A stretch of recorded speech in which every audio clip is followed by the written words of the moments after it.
ધાંગધ્રા તાલુકાના એક ગામમાં 7 વર્ષની બાળકી સાથે થયેલી શારીરિક અડપલાની ઘટનાએ સમગ્ર સુરેન્દ્રનગરમાં રોષ ફેલાવ્યો છે।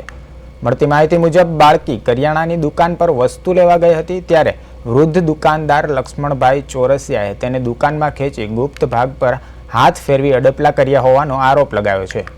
ગભરાયેલી બાળકી ઘરે દોડી ગઈ હતી અને માતાને વાત કરતા મામલો પોલીસ સ્ટેશન સુધી પહોંચ્યો હતો। ધાંગધ્રા તાલુકા પોલીસે તાત્કાલિક કાર્યવાહી કરી આરોપીને જેલ હવાલે કર્યો છે।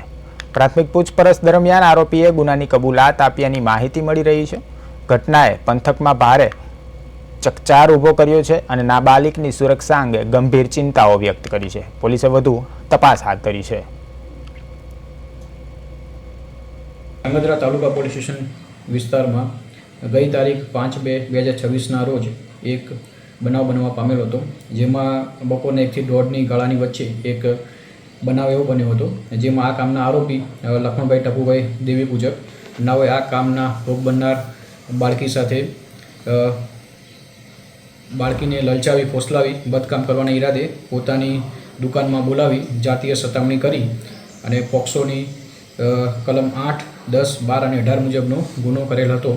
જે બાબતની ફરિયાદ તારીખ 21/2/2026ના રોજ ધાંગધ્રા તાલુકા પોલીસ સ્ટેશન ખાતે રજીસ્ટર કરી તપાસ કરી રહ્યા છીએ।